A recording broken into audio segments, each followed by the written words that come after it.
Revisemos lo que tiene que ver con el concepto de geografía económica, que es el tema propio de este tercer periodo. Según Jones y Darkenwald, es el estudio de la relación que existe entre aquellos factores físicos del medio y las condiciones económicas y políticas de un país respecto de diferentes aspectos como lo son las ocupaciones productivas, la circulación y el consumo de los productos. En ese caso, es destacable que el objeto de la geografía económica es estudiar las relaciones que existen entre el medio y las actividades económicas. Frente a ello es importante revisar sus influencias.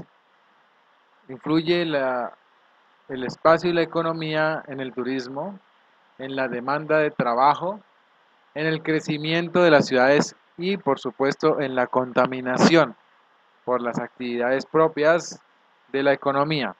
Pero también influye en el relieve de un país, en el clima, en los recursos propios del país, en el transporte y la comunicación.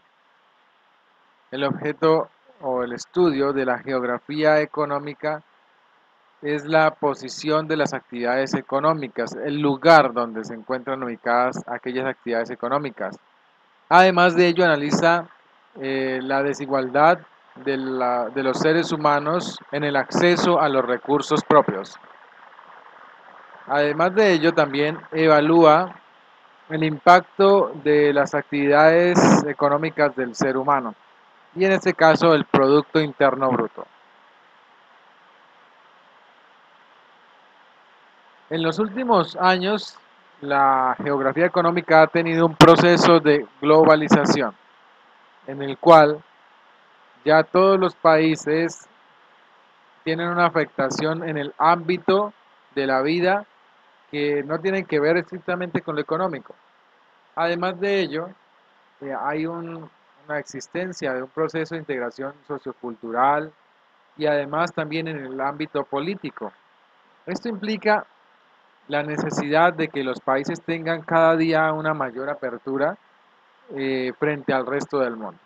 En el mapa podemos evidenciar la proporción de los intercambios comerciales en el interior de la zona y hacia el exterior, ¿sí? O hacia otras regiones. Podemos darnos cuenta que, por ejemplo, Estados Unidos, potencia económica mundial, tiene un bajo flujo de intercambios comerciales en el interior, pero un alto flujo en el exterior.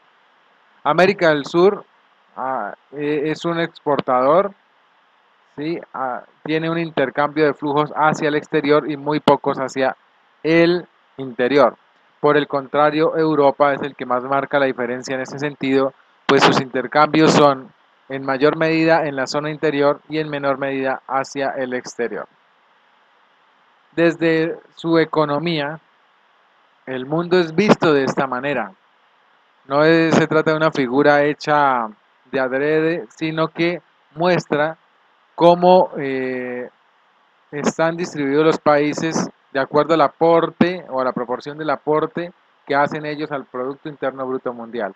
Podemos ver Estados Unidos, cómo está inflado, Europa y Japón con respecto a las demás naciones como China, como toda Latinoamérica, también como Canadá, por ejemplo, esa gran diferencia entre Estados Unidos y Canadá.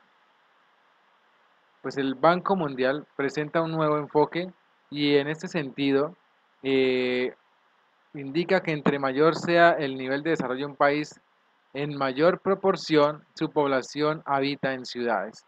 Así que podemos ver países como China, como la India, como Estados Unidos, Japón, quienes poseen una gran cantidad de habitantes dentro de esas naciones. Por supuesto que influye la cantidad de población, porque por ejemplo China posee una gran cantidad de habitantes con respecto a Estados Unidos o a Japón.